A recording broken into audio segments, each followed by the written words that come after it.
Drove by this guy at Geisler's parking lot in Agawam. The creepiest thing.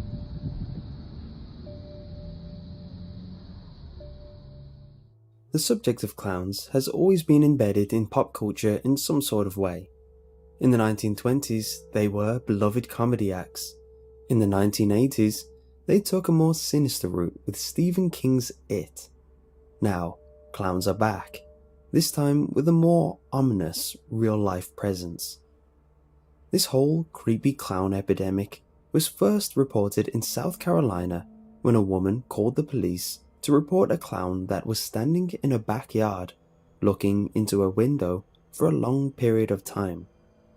Then, another case, of a man this time, reporting that a clown was at his doorstep with chains, banging on the door. Now remember, some of these could be fabricated, but here is where things take an even weirder turn. A clown was reported to have been offering young children money and candy if they followed him into the woods. Those were all just from South Carolina. In this video, we're going to dive deep in this current clown epidemic. Did you see a clown? No fucking way. What are you fucking... Fuck, Trevor! Oh my god! Get in here! What the fuck? Go, fuck! Oh my god! Pennsylvania has had a mass amount of media attention due to the whopping clown reports. One such sighting goes as the following. A 16-year-old who was wearing a clown mask was walking around local residents' properties when he made the unfortunate decision to approach a man who, unknown to him, had a knife. He stabbed the mask-wearing teen. Another sighting came to attention after a man in a clown suit and mask was standing in the woods with a knife right behind Chrysler Elementary School. More and more threats kept coming from supposed clowns calling schools, and that's when the college students at Penn State had enough. The students gathered around, in what some reports say a mob of 1,000, and began walking the streets, calling it a clown hunt. Alright, we're in Hilliard, Ohio, and I think we just saw one of those killer clown things. Oh shit. What the fuck? Ohio is another state that's had a mass amount of not only clown sightings, but attacks. A woman called a local police department at 2 a.m. on September 27th. The call was to report that she had seen a clown with large knives in each hand. A number of other calls came in that night to report the sightings. Witnesses at the location told police that they had seen two clowns, one wearing a gold suit with balloons and the other wearing all black. Just a few days after that, a woman frantically called 911 after being attacked. She claims that a man wearing a clown suit and mask grabbed her and put a knife to her throat, saying, "Some students and teachers would wish they were never born at the junior and senior high school today." A few local schools even shut their doors for a day in fear that the threat had some meaning behind it. More and more clown sightings kept coming from the state. They had at least 7 high school students arrested for clown-related threats. That's the part that zooms in. Yeah. No. He's moving, he's walking. Is he wearing a fucking clown mask? Dude, what the fuck? Looks like a goat's head or something. What the hell's going on? If he comes any closer, I'm fucking getting out of here. We're getting out of here. The state of Michigan has suffered a number of clown-related attacks. The state has become famous for many of these viral clown sighting videos. October 4th, 2016, a whopping number of attacks were reported. First was an attack on a young boy. The child had been playing outside when a man with, to quote, red hair, a red nose, and red facial features approached him with a large, sharp object. The clown grabbed that boy hard, trying to drag him away. The child fought hard and the suspect sliced his arm open with the object. The boy then fled as fast as he could, and luckily, he was not seriously harmed. Just a few hours after that attack, another incident occurred in the same area. 2 women walking home were approached by 3 men, all in clown suits.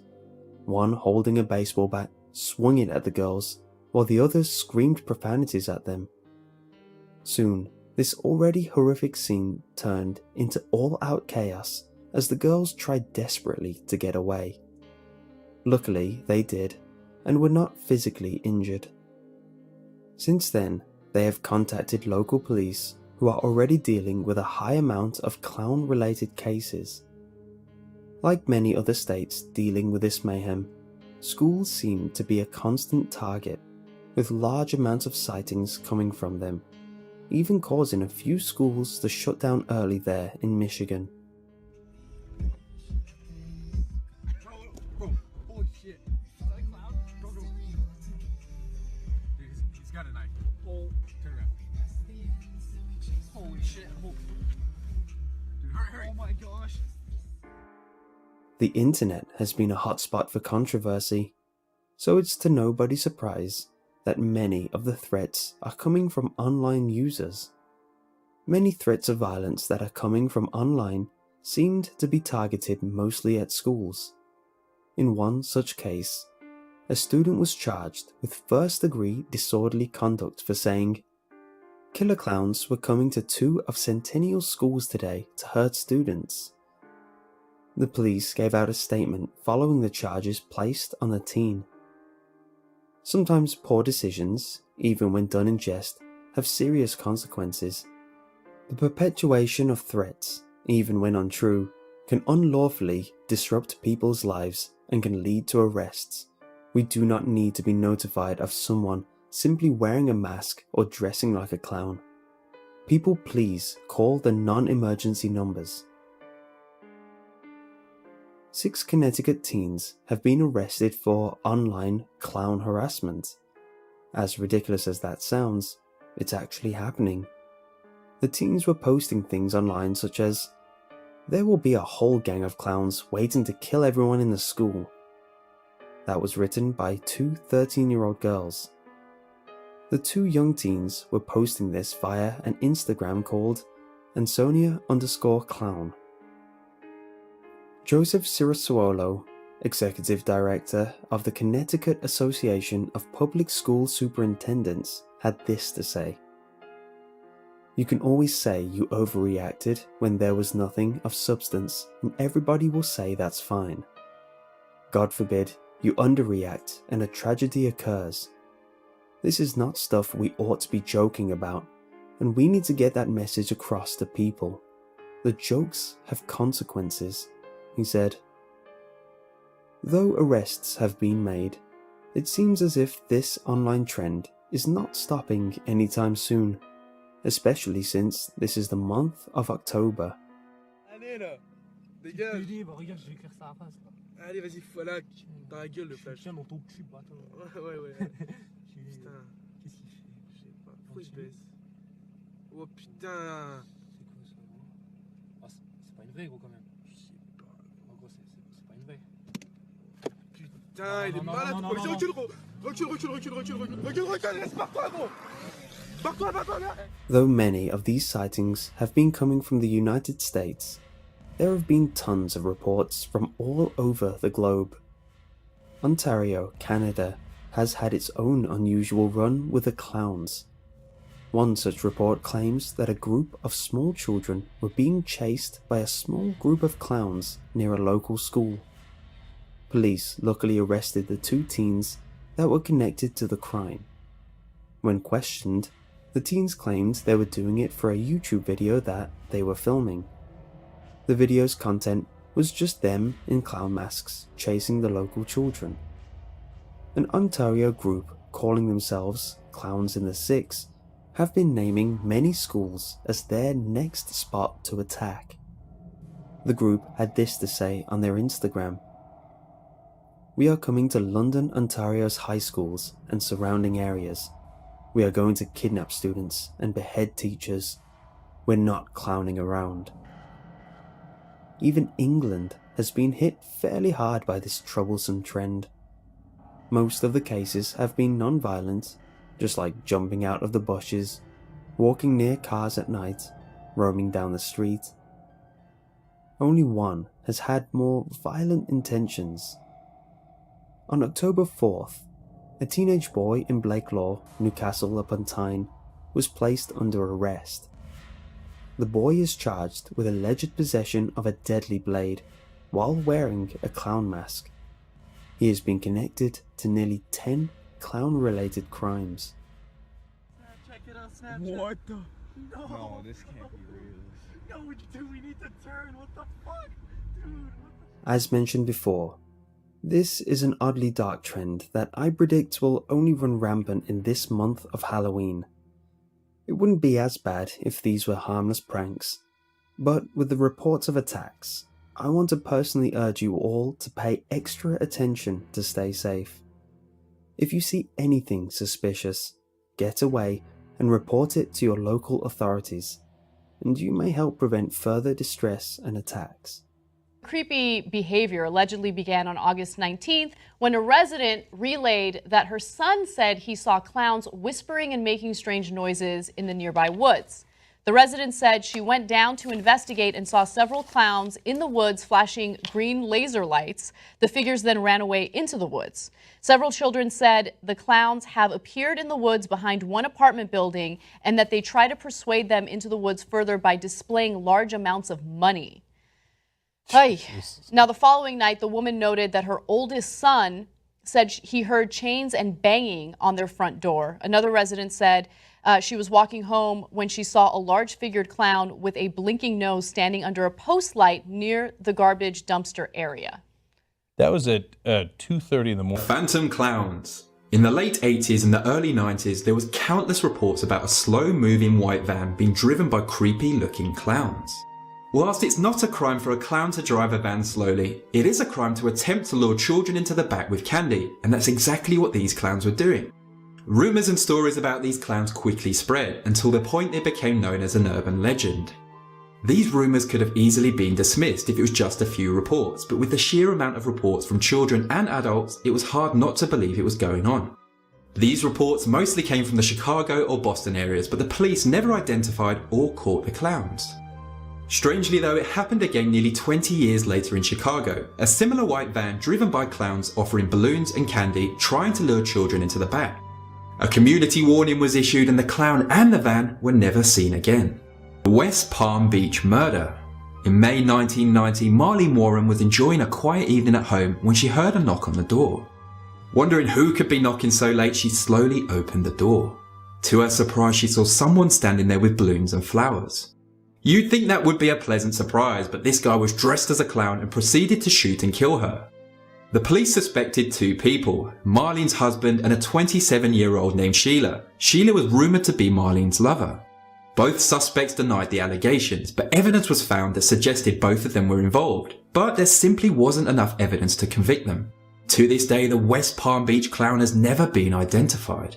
The Northampton clown. In 2013, in the English town of Northampton, multiple reports were coming in about a creepy clown spotted late at night in the streets. The clown had been striking fear into the hearts of passing locals and motorists by just standing there holding a teddy and balloons. The clown featured a white face, a red wig and a ruffled collar and was almost an exact copy of the killer clown from Stephen King's horror movie. The Northampton clown was first spotted on Friday the 13th, standing there waving at confused and scared locals. The clown even knocked on a random door and offered to paint their house despite having no equipment. Just imagine being that person, answering the door in the middle of the night to that clown. Northampton went crazy for this clown and he even had his own Facebook page set up, and the identity was eventually discovered.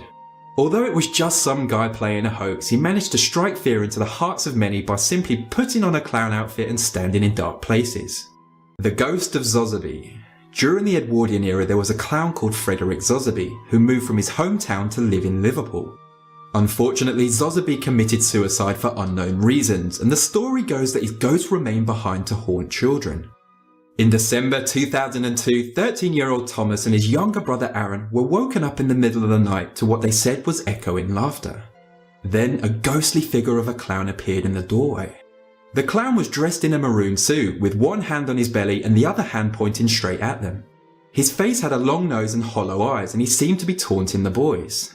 That was the first report of Zozobie, but since then countless people have all claimed to see the ghostly clown as well. Witnesses claim that Zozobie leaves behind a sweet, sickly stench that resembles the smell of embalming fluid. John Wayne Gacy, aka Pogo the Clown or the Killer Clown. This guy is one of the most infamous clowns ever. By day, Pogo made a living entertaining children's parties, but when nighttime creeped in, he kept his outfit on and went and brutally murdered people.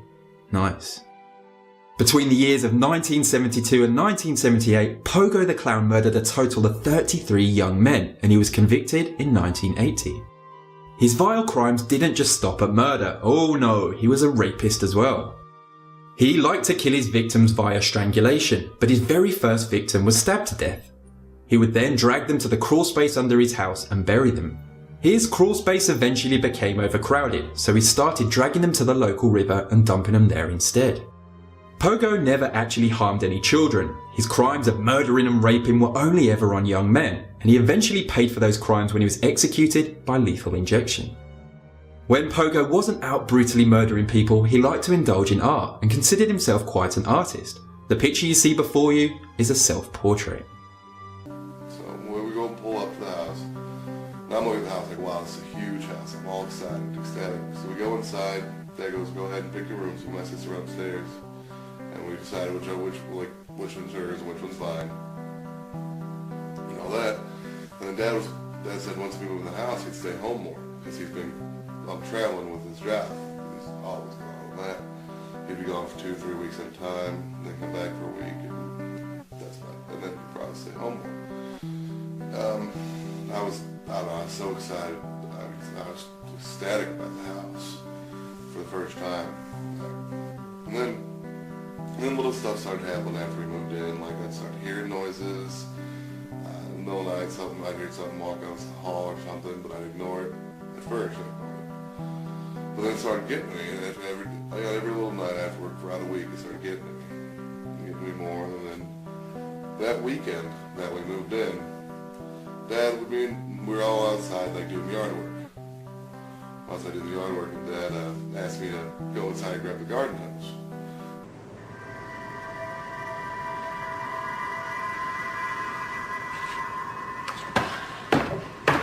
Stupid hose. So wet. Jesus, too.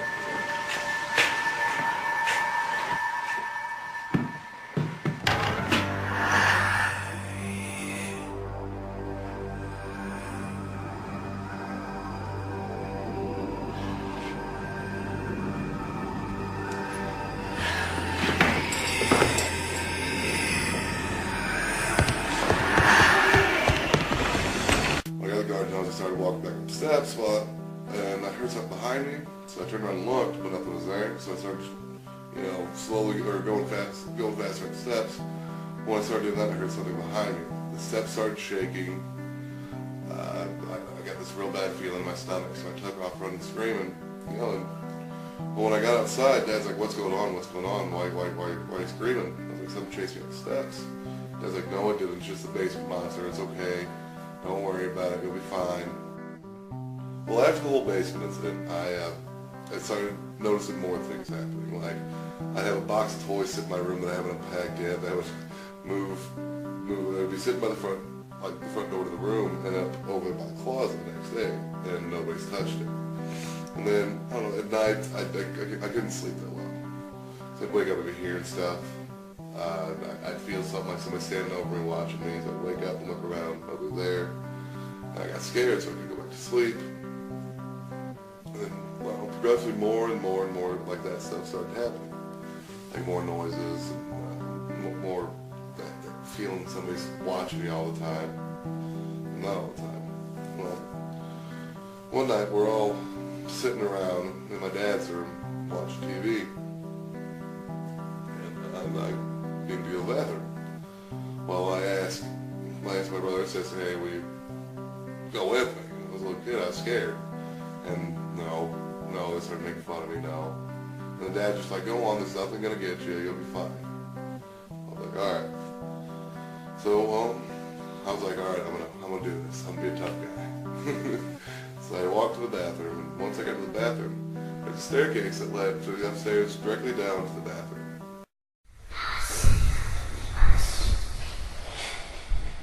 I hear something, so I look up the steps. When I look up the steps, I see this smoky, foggy, at first it was like that. I was like, I'm all freaking out already. Well, it starts coming down the steps at me, and it forms a face of a clown, I guess that's what it was. And, well, had curly red hair, big nose, this demonic smile with it. It had no eyes though. I was thinking about it, it had no eyes. It started coming down the steps after me. Well, I freak out. I take off running, screaming and yelling, and Dad's all, hey, what's going on, what's going on, what's going on? And I was like, this thing came down the steps at me. Well, I think he started to believe me after that, how much I was freaking out. Well, now I know he did, because he told me. Because I was so scared. I was so scared. I didn't want to be in the house no more, ever, after that. Well, Dad's like, it'll be okay, it'll be okay, it'll be okay, it'll be okay. I was like,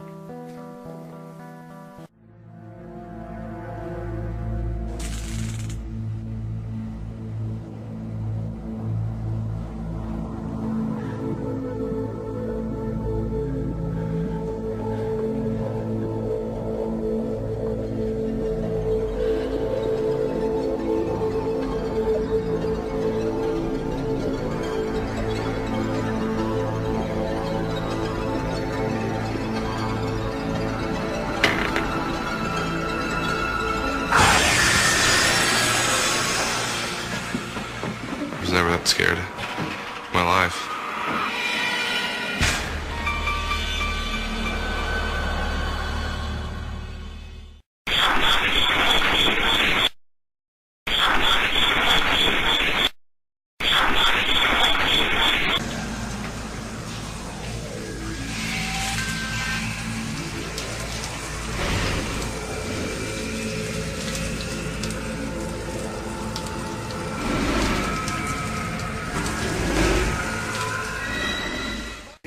One day, for example, I walked in the house and Steve was sitting on the couch, and I sat down on the couch, and it was like, I don't know, herd of elephants or something upstairs, running back and forth, and then I heard a scream.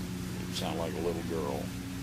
And then I went upstairs and looked all through there because I couldn't explain what was up there. I never found anything. Yeah. Did he tell you about the people when he was moving in, stopping and saying, hope you get along? Yeah, said, hope you get along here. Yeah, I was standing right there when he stopped. Yeah. Well, that's another thing I seen.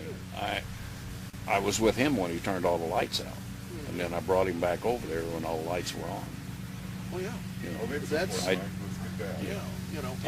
did know that. I mean, I did see that. I went to pick up Steve's mail after he moved, and a lady came to the door, and I asked her if his mail, and she was some mail, and she gave me some mail, and I said, you had any trouble here? And she said, yeah, what do you mean? And I said, well, my son lived here, and there was a lot of things going on in this house. And she said, that's strange you would say that. She said, the other night I was sitting in here, and all the lights, it seemed like all lights from outside just lit up the whole living room. And I run outside to see what was happening, see if there's cars shining lights. There was nothing there. But the whole living room just lit up.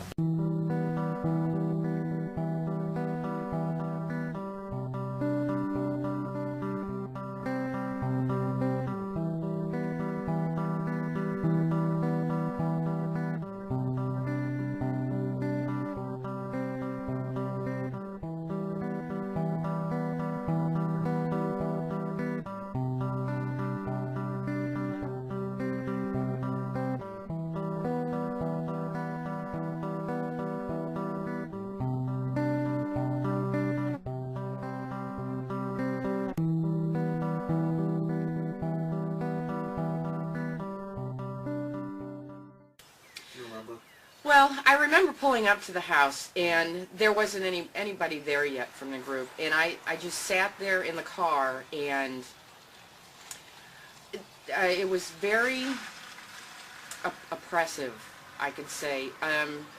You got a very eerie feeling around the home, just even being in my car across the street from it.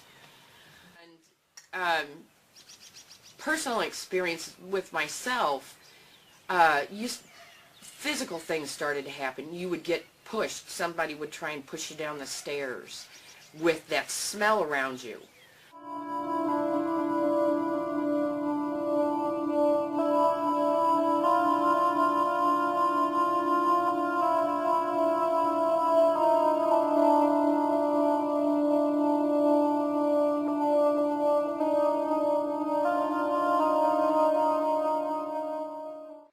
I was out. In fact, my daughter was with me at one time, and I think it was about 2 o'clock in the morning. There were people in the house and on one side of the yard, and my daughter and I had come to the other side. We went outside to try and see if we could get some EVPs. And the big tree that's on the side of the yard, it was just, it's not something that lasted very long. Maybe 5-6 seconds, which seemed like, forever. Excuse me. And in looking at the tree, all I saw was this baby that was hung by its foot, and there was a part of a blanket around it, and there was blood all over it. And this is just what I saw, and it just swinging in the tree. And at that time, I turned around, I grabbed my daughter, and I said, "We're going back inside." And I have never told my daughter about that. And that house caused a group of people to absolutely deteriorate within 6 months. I mean, each individual person would go, they went their separate ways, and they had their home life, and things would go home with them. People were having, all of a sudden, horrible marital problems, horrible personal problems, just mental issues. They just turned into not nice people. And for some reason, everybody turned against each other in this group that we had. And we were all such good friends, and in a matter of weeks, it was gone. Everybody was hating everybody and personally attacking everyone. I've never experienced anything like that in a group of friends before. And this house has this effect on people.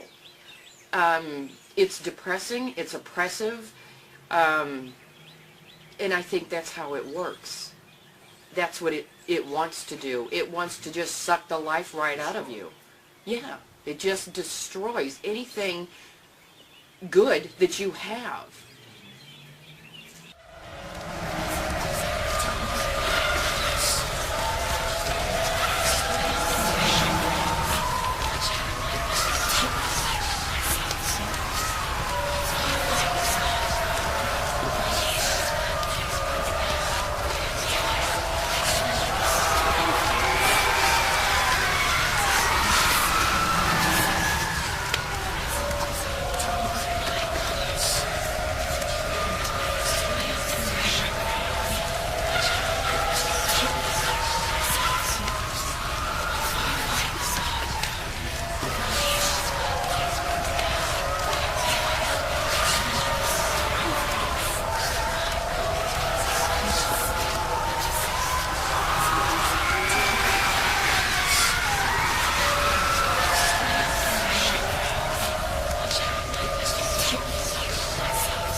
Through different investigations, the different smells, the being pushed, Linda being bitten, and the things like that. It's I don't know, I'm kind of creeped out at the moment.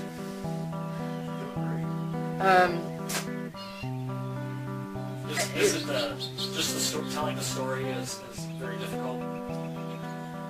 yeah, it just brings back things that I haven't thought about in a long time that I didn't really want to think about anymore. At one point in this ongoing investigation of this house,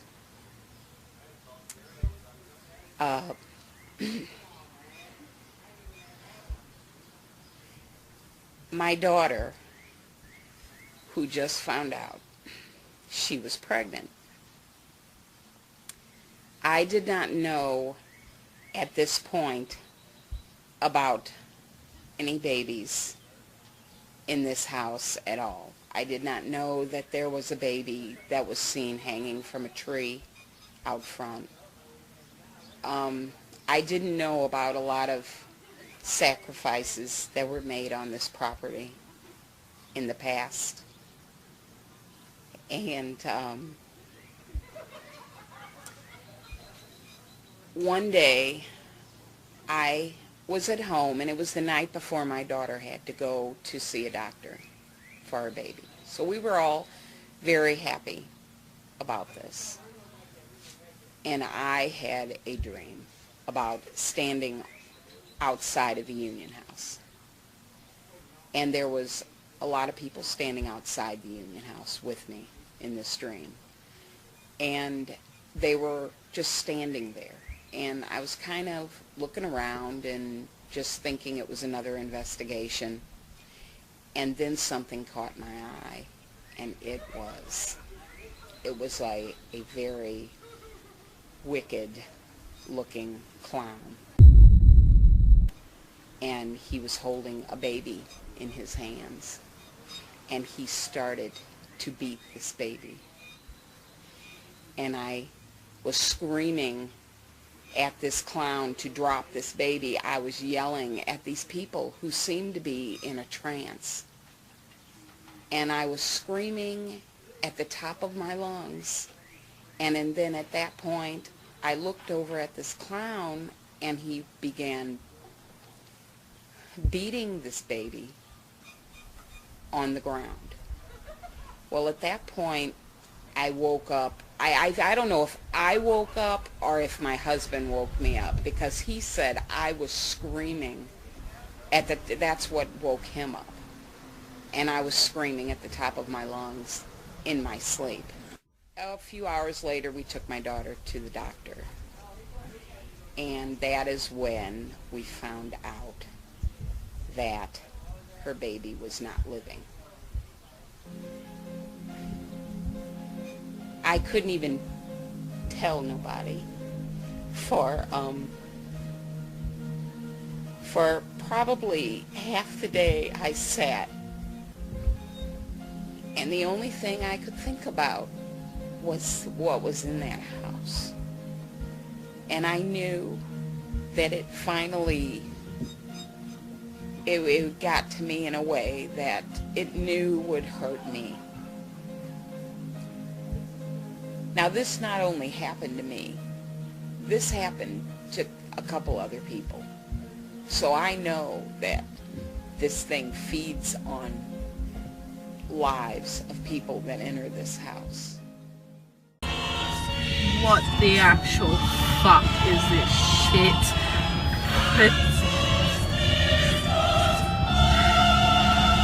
What the fuck? What the fuck?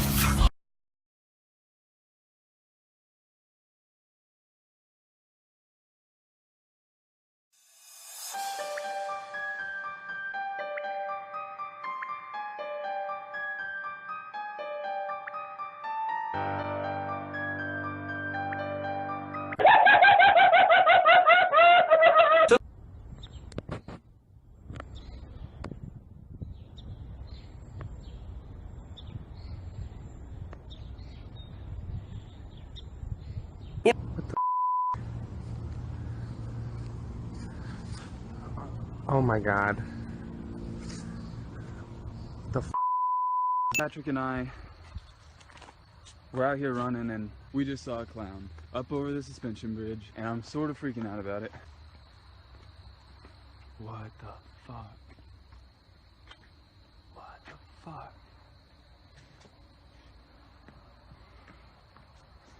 Yo, what the fuck are you doing, man? Yo, do you have a fucking knife? Yo, Patrick, he has a knife. Dude, what the... Now imagine you are, you know, just watching your security footage at night, just reviewing, make sure nothing happened, and you see this. You have security cameras outside your house, you're just reviewing it and you see this. Like, what would you do? I don't know, dude.